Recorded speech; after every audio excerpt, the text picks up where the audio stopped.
So how do you move one object to another page? And we're going to be doing this a lot here in the next few segments, but I just want to show you a couple simple ways to do this. So right now we've got two different objects. I call them objects, but basically we've got an element, which is on the left-hand side here. It's a Snickerdoodle Designs element.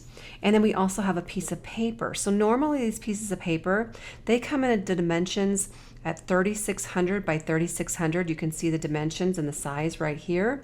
They usually are a JPEG, so I'm going to open up this piece of paper. You also can tell the size of that piece of paper by going to Image, Resize, and Image Size. See right here where it says Pixel Dimensions, 3600 by 3600.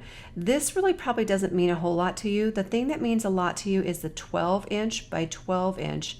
The resolution is set to 300 resolution. Now, if you didn't want to work with a 12 inch by 12 inch, let's just say you wanted it to be a 10 by 10. You can definitely go in here and resize it to a 10 by 10. See how it, when you have all these selected right here, the scale size, or the scale styles, constraint proportions, it will allow you to take that piece of paper and shrink it down. Now you could go up if you wanted to, but then it stretches the pixels. So you don't really want to enlarge things. You always want to kind of downsize things, and that will keep the quality. So let's just say we want it to be 10 by 10. We click on OK, and it resizes it to a 10 by 10. Let's go back in to make sure. We go to Image, Resize, Image Size.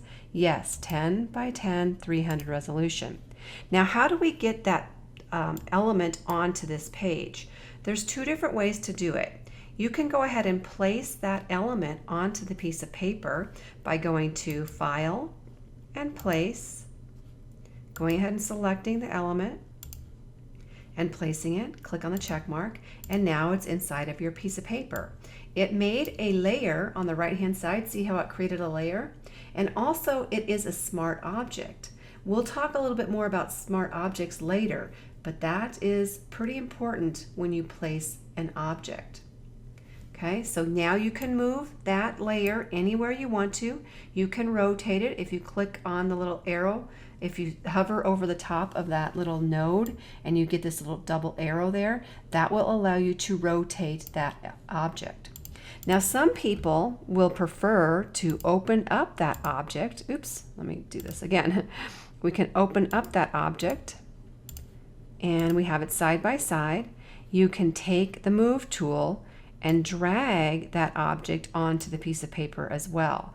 So either you can place it or you can just drag it. If you notice in the photo bin, you've got both of them open right now. You can also take it from the photo bin and drag it and drop it. Where did it go? Let's see here. It's there somewhere. Oh, it's just on top of there. So when you take it from the photo bin, I think you can take it, yeah, you can take it as many times as you want to. It will go directly in the middle of your page. So I drag it, drop it in there. See, we have 4 of them now. We can turn on and off these layers. And we can also bring in photos. So if you go to File and Place, and let's just go see if we can't find a photo here. Bring this one in. And you can click on the check mark, or if you wanted to shrink it down at this point, you can do so. And then you can click on the check mark.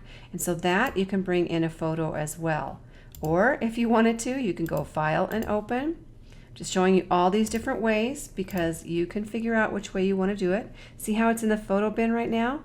You can drag it and drop it from the photo bin into the page. Now this is a smaller photo, so it's going to be a little bit smaller in here. Let's just look at this. Let's click on the actual photo, go to Image, Resize, Image Size. This is a 7 by 5 at 72 resolution, and that's why it came in a little bit smaller. So if we were to look at, let me just open up this other Aspen photo. If we go to Image, Resize, Image Size, this is 13 by 8, so it's a bigger photo. So get used to kind of having different size photos. When you place it, it might place in a bit bigger, but kind of get used to moving objects around and how to bring in objects. We'll talk about layers and how to actually create a simple collage in the next segment.